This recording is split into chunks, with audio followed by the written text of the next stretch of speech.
दोस्तों लेके आ गया हूँ आप लोग की डिमांड पे 2025 का एकदम न्यू एनिमे। इसके अभी एकदम फ्रेश एपिसोड्स आए हैं और आपको ये वाला एनिमे देखने में बहुत ज़्यादा ही कमाल का लगने वाला है। ये है अराता, जो कि है शियोनिजी फैमिली का सबसे बड़ा बेटा। और हाँ, इसके पास भी कोई बंदी नहीं है, इसलिए इसे बंदी चाहिए रहती है। मगर जो इससे छोटा भाई रहता है जिसका नाम शियोन है, उसके पास भर भर के लड़कियां रहती है और अराता को एक भी लड़की नहीं मिल रही होती है, इसलिए वो बहुत ज़्यादा परेशान रहता है। मगर शियोन कहता है कि अरे यार, तुम तो हमारे फैमिली के सबसे बड़े बेटे हो, तुम तो चाहे तो किसी को भी बना सकते हो, तुम्हें इतना ज़्यादा सोचने की क्या बात है। मगर अराता के दिल में रहती है सिर्फ एक, क्योंकि वो लॉयल है। और जो हमारा शियोन है वो किसी को ही बना लेता है, उसे कोई भी फर्क नहीं पड़ता है। तो वो अपने बड़े भाई को टिप्स दे रहा होता है और कहता है कि अगर तुम नहीं बना पाओगे तो मुझे लगता है कि बड़े भाई का स्टेटस मुझे ही ले लेना चाहिए। लेकिन अराता तो बेचारा यहाँ पे अलग ही कंफ्यूज रहता है, क्योंकि उसे जो लड़की पसंद थी उससे वो बात ही नहीं कर पाता था। ऐसे अराता रहता बहुत ही ज़्यादा बढ़िया इंसान है और काफ़ी ज़्यादा मस्कुलर टाइप का भी रहता है, मतलब फिजिक बहुत ही अच्छी रहती है अराता की। सिर्फ इतना ही नहीं रहता है, यहाँ पे इन दो भाइयों के अलावा और 5 बहनें भी रहती, जिससे ओका रहती है ये, और फिर इसका नाम शेहा रहता है। आगे हमें दिखाया जाता है मिनामी को। मिनामी के बाद ही आती है सबसे बड़ी बानरी, इसका नाम रहता है, और ये सबसे शांत वाली रहती है। ठीक है, तो यहाँ ये लोग भी मजाक उड़ा रहे होते हैं अराता का बहुत बुरी तरीके से। और फिर ओका अपने डॉग को कहती है तो उसका डॉग जाता है और काट लेता है हमारे अराता को। फिर सभी बहनें मिलकर मजाक उड़ा रही होती है और जो सबसे शांत वाली रहती है उसका नाम रहता है कोतो। तो कोतो तो यहाँ पे कभी भी कुछ भी नहीं बोलती अपने बड़े भाई को, लेकिन ये लोग तो यहाँ पे बहुत गंदा वाला इसका मजाक उड़ा रही होती है। और हाँ, जो सबसे बड़ी बानरी रहती है वो सबसे ज़्यादा मतलब मस्त रहती है, सबसे ज़्यादा क्यूट भी रहती है और सबसे ज़्यादा समझदार भी रहती है इनकी फैमिली में। तो एक तरीके से ये लोग कह रहे होते हैं कि तुम्हें कोई भी नहीं मिलने वाली है भाई, तुम अपना देख लो, क्योंकि तुम्हारा बहुत ही ज़्यादा मुश्किल होने वाला है। और यही बात वो सभी बहनों को भी समझा रही होती है। लेकिन एक बहन रहती है जो मिनामी रहती है, वो उसका सपोर्ट करती है और जब ये गले लगाने आता है तो देती है एक जोरदार पंच। क्योंकि देखिए, मिनामी पहले भी एक एथलीट है और अभी भी एक एथलीट है, तो एक एथलीट का भाई पंच बहुत जोरों का लगता है और इसे बहुत खतरनाक वाला प्रैक्टिस भी है। तो अराता अब तो यहाँ पे ज़मीन पे ही पड़ चुका रहता है और सब लोग देख रहे होते हैं यार ये क्या, एक ही पंच में वो घायल हो गया, जबकि इतना कमाल का फिजिक है अराता का। फिर भी खैर छोड़ो, अब कोतो का बर्थडे आने वाला है तो उसे सेलिब्रेट करेंगे ये लोग। और कोतो सबसे ज़्यादा मतलब इसमें इंट्रोवर्ट रहती है। उसके आगे हमें दिखाया जाता है कि ये लोग स्टेशन पे खड़ी रहती है और सभी लोग इन्हें देख रहे होते हैं। और मैं आपको बता दूं कि इन सभी लोगों का एक अलग अलग फ़ैन क्लब है। सिर्फ इतना ही नहीं, जब बल्कि अराता और शियोन का भी फ़ैन क्लब है। लेकिन उन दोनों को छोड़ो, इन पांचों का अपना अलग अलग फ़ैन क्लब है, क्योंकि सब लोग काफ़ी ज़्यादा फेमस है। और इन दोनों का भी है, क्योंकि देखो जो हमारा अराता है उसकी फिजिक बहुत अच्छी है और उन पाँचों बहनों का तो क्या ही बताना है, उनका तो फ़ैन क्लब जाहिर सा बात है बनना ज़रूरी है। और शियोन सबसे ज़्यादा पॉपुलर रहता है, लड़कों में सबसे ज़्यादा पॉपुलर वही रहता है।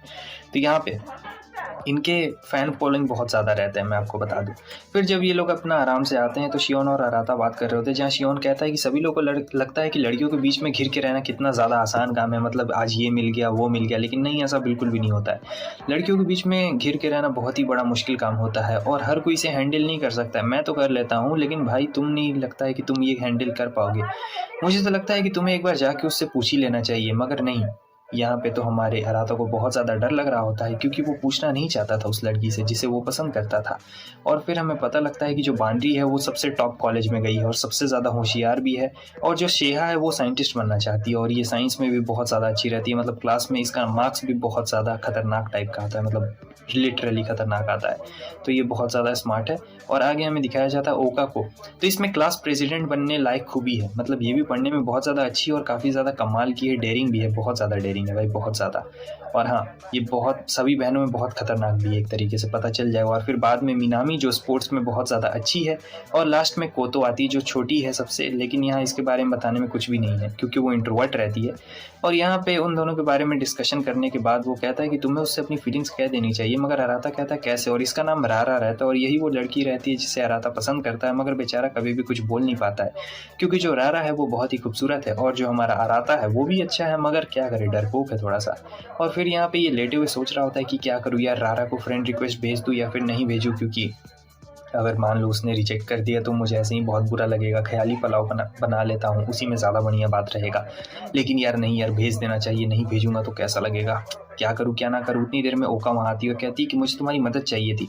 फिर वो उसके नोट्स देखती है और कहती है कि अरे यार, तुमने तो नोट्स काफ़ी ज़्यादा मतलब कमाल के बनाए, काफ़ी अच्छे सही नोट्स बनाए हैं। तो इतनी देर में अराता की नज़र जाती है वहाँ पे और वो कहता है कि तुम्हें ऐसे कपड़े नहीं पहनने चाहिए, तुम्हें थोड़ा अच्छा कपड़ा पहन लेना चाहिए, ठीक है, वरना लोगों की नज़र जाएगी वहाँ पे। तब वो कहती है कि मुझे इससे फ़र्क नहीं पड़ता है, मैं बाकी लोग के सामने तो अच्छे कपड़े पहनती हूँ, मैं घर में कुछ भी पहन सकती हूँ, क्योंकि हम लोग दोनों तो बचपन से ही रह रहे हैं और वैसे भी हम लोग दोनों ने तो साथ में नहाया भी है, तो इसमें कौन सी बड़ी बात है, और सब चीज़ देखा भी है, तो इसमें कोई कोई बड़ी बात नहीं है यार। हम लोग के लिए ये सब बहुत ज़्यादा नॉर्मल है, होगा बहुत ज़्यादा नॉर्मल ये सब ओका के लिए, मगर अराता के लिए ये सब बिल्कुल भी नॉर्मल नहीं रहता, वो उसके लिए बहुत ज़्यादा एब नॉर्मल रहता है।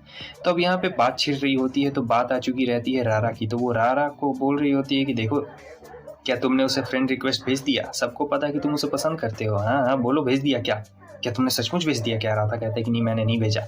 तब वो उसे पूरा जोश में बोलने लगती है कि अरे प्लीज़ मुझे दो फ़ोन, अगर तुम नहीं भेज पा रहे हो तो मैं तुम्हारे बदले उसे भेज देती हूँ, इसमें कोई भी बड़ी बात नहीं है, शर्माने वाली बिल्कुल बात नहीं है। देखना वो तुम्हारा फ्रेंड रिक्वेस्ट ज़रूर आप एक्सेप्ट कर लेगी, आखिर तुम हमारे फैमिली के सबसे बड़े बेटे हो और हमारी फैमिली सबसे बड़े फैमिलीज़ में से एक है, मतलब सबसे ज़्यादा जो अमीर होती है ना शहर में, उसी में से एक है। लेकिन फिर वो फ़ोन लेती है और कहती मैं भेज देती हूँ, तो वो उस पर गुस्सा करता है। तो यहाँ पे ओका कोई बहुत ज़्यादा गुस्सा आ जाता है और कहता है कि तुम मेरे साथ ऐसा कर रहे हो, मतलब तुम मुझे मना कर रहे हो, ठीक है जाओ जाओ तुम भाड़ में। और ये कहने के बाद वो वहाँ से चली जाती है और आगे हमें दिखाया जाता है यहाँ पे कोतो रहती है और वो फैमिली फ़ोटो को देख रही होती है। और मैं बता दूँ, कोतो ने एक बार अराता को प्रपोज भी किया है।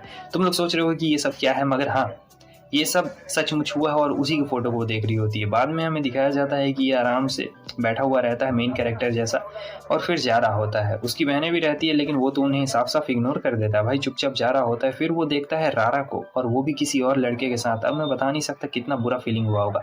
खैर छोड़ो, आज कोतो का बर्थडे रहता है तो ये लोग जा रहे होते हैं बर्थडे पार्टी में, नीचे फादर ने बुलाया हुआ रहता है। तो ओका कहती है कि चलो ठीक किया तुमने, अच्छा ड्रेस पहन लिया। वैसे ही फादर ने कहा था कि हमें अच्छे से कपड़े पहनने हैं क्योंकि आज कोतो का बर्थडे है और काफ़ी ज़्यादा स्पेशल है। वैसे भी वो ज़्यादा बोलती नहीं है तो हमें उसे खुश रखना पड़ेगा। हराता कहता है कि हाँ बहुत ज़्यादा हो गया, चलो अब नीचे चलते हैं, आराम से केक वेक काटते हैं उसका। तो सब लोग यहाँ पे नीचे में आ चुके रहते हैं और सबसे ज़्यादा खूबसूरत बताऊँ, बानरीन लग रही होती है और कोई भी नहीं। तो यहाँ पे इन दोनों के बीच में थोड़ा सा बहस हो जाता है, ओका और मिनामी के बीच में। तो यहाँ पे मिनामी भी कम नहीं रहती है, मिनामी छोटी रहती है मगर फिर भी उसकी ज़बान कैंची जैसी तेज़ चलती है और ओका के तो भाई पहले से ही कैंची जैसा तेज़ चलता है। तब बीच में अराता बोलता है और जब अराता बोलता है तो दोनों की बोलती बंद। जब बड़े भाई ने डांट दिया है तो दोनों बहनें यहाँ पे बहुत ज़्यादा शर्मा जाती है कि ये क्या हो गया है। उसके बाद दोनों चुपचाप हो जाती है और बर्थडे पार्टी अब शुरू होने वाली थी। उनके डैड भी यहाँ पे आ चुके रहते हैं और कहते हैं कि चलो बर्थडे पार्टी शुरू होने से पहले मैं तुम लोग को एक बहुत ही टॉप सीक्रेट बात बताना चाहता हूँ और वो बात ये है कि तुम लोग में से कोई भी सिबलिंग्स नहीं है। हाँ सिर्फ मिनामी और शियोन यही दोनों सिबलिंग्स हैं, मतलब ऐसे ब्लड रिलेटेड, बाकी तुम लोग नहीं हो। बाकी तुम लोग को तो इधर उधर से लाया गया है और इसमें हमारी भी कोई गलती नहीं है। और मैं तुम लोग को बस ये बात आज बता देना चाहता हूँ, ना ही इसमें शियोन की मॉम की गलती है। ये सब बस हमने तुम लोग को बताया नहीं क्योंकि तुम लोग इतने बड़े नहीं थे, लेकिन आज वो वक्त आ चुका है जब तुम्हें बताना मैंने सही समझा। और ये बात सुन के तो भाई सब लोग हैरान हो जाते हैं कि क्या ये लोग ब्लड रिलेटेड सिबलिंग्स नहीं है, मतलब सब लोग ऐसे ही भाई बहन बने हुए हैं। तब उनके डैड कह रहे होते हैं कि हाँ इसमें कौन सी बड़ी बात है, एंजॉय करो तुम लोग, आराम से रहो भाई, इसमें कोई बड़ा बात नहीं है। तो बताओ, इतना बड़ा बात बोल के बोल रहे हैं कि आराम से रहो, और सब लोग एकदम एक दूसरे को हैरानी से देखने लगते हैं। उसके बाद वो कहते हैं कि अब तुम लोग इंतजार किस बात का कर रहे हो, चलो बर्थडे पार्टी को हम लोग सेलिब्रेट करते हैं। मगर अब कोई क्या ही बर्थडे पार्टी सेलिब्रेट करता है, यहाँ पे सबके तो होश एकदम उड़ चुके रहते हैं और किसी को यकीन नहीं हो रहा था कि ये सब बचपन से क्या हुआ है।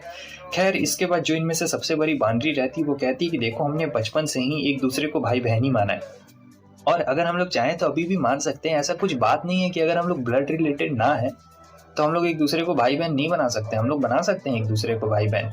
हालांकि किसी को भी इसमें कोई भी प्रॉब्लम नहीं होती है, अराता को तो बिल्कुल भी प्रॉब्लम नहीं होती है क्योंकि वो तो हमेशा इन्हें अपनी बहन के तौर पे ही देखता है। लेकिन लगता है कि यहाँ पे कुछ लोग हैं जिन्हें काफ़ी ज़्यादा प्रॉब्लम हो रही है इस बात से कि वो लोग ब्लड रिलेटेड नहीं है। शायद इस बात से वो लोग बहुत ही ज़्यादा खुश हैं कि वो लोग ब्लड रिलेटेड नहीं है। आगे हमें दिखाया जाता है कि कोतो का मुँह उतरा हुआ रहता है भाई, और फिर हम देखते हैं कि जो अराता है वो यहाँ पे नहाने के लिए जाता है, लेकिन पहले से ही कोई रहता है शायद, तो वो उतना ध्यान नहीं देता है कि कोई नहीं हो शायद, क्योंकि अंदर से आवाज़ नहीं आ रही थी। तब तक हम देखते हैं वो जाता है तो उसे कोतो दिखाई दे देती है और फिर वो एकदम घबरा जाता है और वहाँ से भागते हुए कह रहा होता है कि तुम, और वो कहती है कि प्लीज़ मेरा बैक वॉश कर दीजिए।